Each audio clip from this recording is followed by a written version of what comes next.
Assalamualaikum warahmatullahi wabarakatuh. Perkenalkan, nama saya Adi Nugraha Yoga dengan NIM E11201018.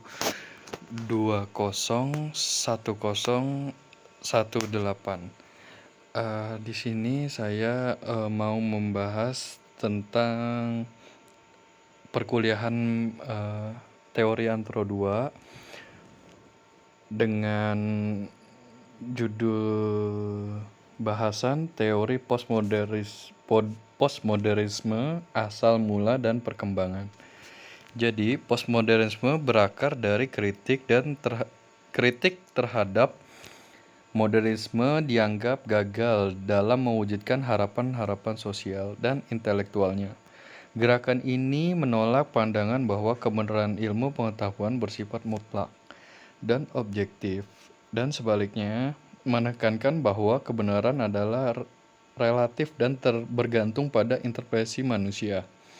Secara historis, istilah postmodernisme pertama kali muncul di dunia Latin pada tahun 1930-an sebagai aliran konservatif dalam modernisme pada akhir abad ke-20. Postmodernisme berkembang menjadi fenomena budaya dan intelektual yang menolak narasi besar modernitas dan formalisme estetis yang kaku. Nah, lanjut, ada latar belakang sosial budaya dalam postmodernisme. Latar belakang yang pertama adalah kekecewaan terhadap modernisme. Yang pertama, modernisme menekankan bahwa rasionalitas dan kemajuan teknologi dianggap gagal dalam mewujudkan cita-cita besar seperti kemajuan sosial dan kesejahteraan universal. Krisis identitas dan fragmentasi sosial. Yang kedua ada krisis identitas dan fragmentasi sosial. Perubahan sosial yang cepat termasuk perubahan struktur kelas, urbanisasi, dan globalisasi menimbulkan keraguan terhadap narasi tunggal dan universal. Yang ketiga, pengaruh perang dan perubahan politik. Pengaruh Perang Dunia I dan II serta Perang Dingin membuat banyak intelektual mempertanyakan otoritas dan kebenaran absolut yang dianut modernisme.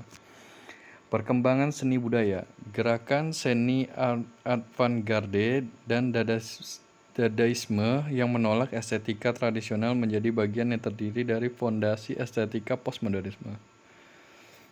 Asal-usul geografis dan historis. Amerika Latin tahun 1900-an, istilah pertama yang muncul pengaliran konservatif dan modernisme itu sendiri. Yang kedua, Eropa pasca Perang Kedua, berkembang kritik terhadap narasi besar modernitas perang menghancurkan keyakinan pada kemajuan. Yang ketiga, Amerika Serikat tahun 1960 sampai 1970. Perkembangan pesat konteks perubahan sosial, gerak-gerakan hak sipil dan kritik terhadap dominasi budaya. Yang keempat, global 1980 sampai sekarang menjadi fenomena intelektual global yang memengaruhi berbagai bidang seperti seni, arsitek, sastra, dan ilmu sosial. Tokoh utama postmodernisme ada Jean-Francois Lyotard. Dia berkata pada karyanya The Postmodern Condition mendefinisikan postmodern sebagai kritik terhadap naratif modernisme, menekankan bahwa kebenaran bersifat relatif dan tidak absolut.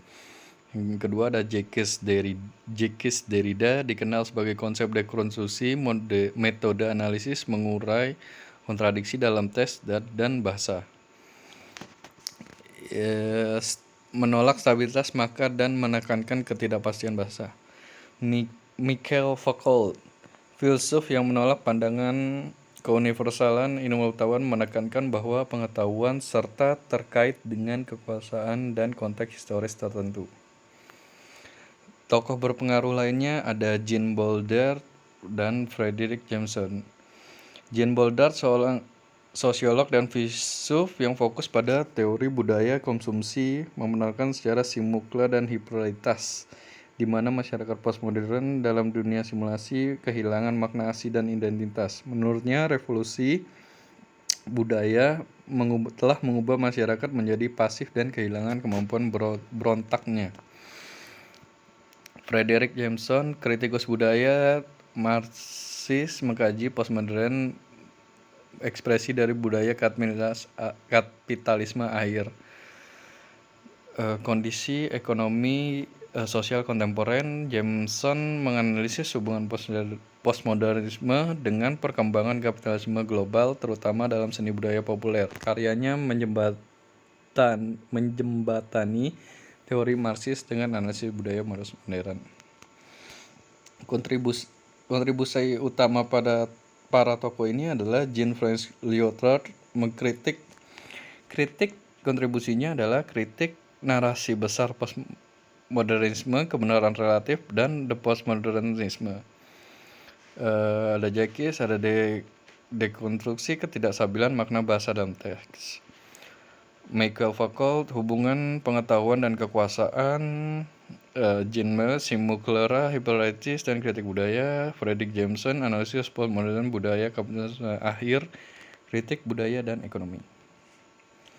Perkembangan dalam antropologi, reflexive methodology, kesadaran akan posisi peneliti, penulisan budaya sebagai konstruksi, pluralitas suara, menghargai berbagai perspektif, kritik universalitas, penolakan kebenaran tunggal. Antropologi modern dianggap mengalami krisis karena hanya berhasil mempelajari kelompok masyarakat secara permukaan. Postmodernisme hadir untuk memperkenalkan cara berpikir yang lebih kritis, jujur, dan keterbatasan etnografi, bahkan mengakui bahwa penulisan etnografi bisa bersifat fiksi atau konstruksi naratif.